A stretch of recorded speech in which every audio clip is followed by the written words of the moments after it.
السلام علیکم ورحمۃ اللہ وبرکاتہ۔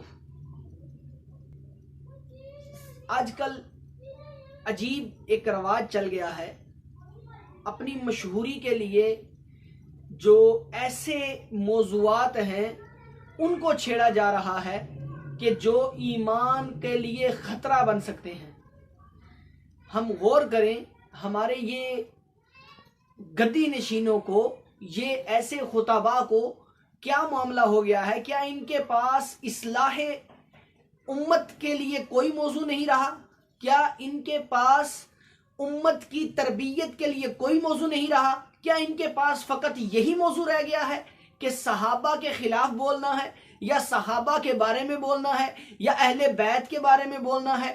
جب غوث اعظم نے کسی صحابی کے خلاف نہیں بولا، جب خواجہ معین الدین چشتی اجمیری نے کسی صحابی کے خلاف نہیں بولا، جب امام اعظم نے کسی صحابی کے خلاف نہیں بولا، جب امام شافعی کسی صحابی کے خلاف نہیں بولے، امام احمد بن حنبل کسی صحابی کے خلاف نہیں بولے، امام مسلم کسی صحابی کے خلاف نہیں بولے، تو پھر آج یہ ان گدی نشینوں کو، ان پیروں کو کیا تکلیف ہے کہ یہ صحابہ کے خلاف بولتے ہیں، یہ صحابہ کے بارے میں بولتے ہیں؟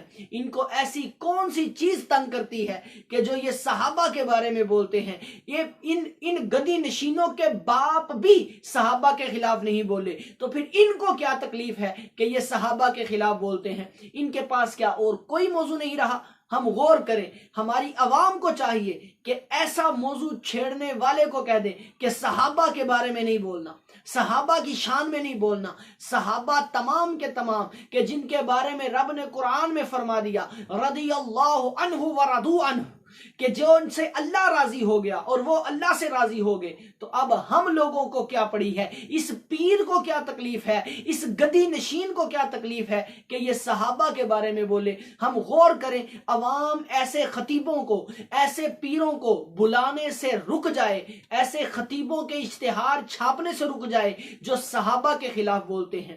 اگر اپنا ایمان بچانا ہے تو ان خطباء کو بھی چاہیے کہ اصلاح امت کے موضوعات لے کے آئیں، عقائد کو چھیڑنے والے، عقائد سے ہٹنے والے موضوعات سے اپنے آپ کو بچائیں۔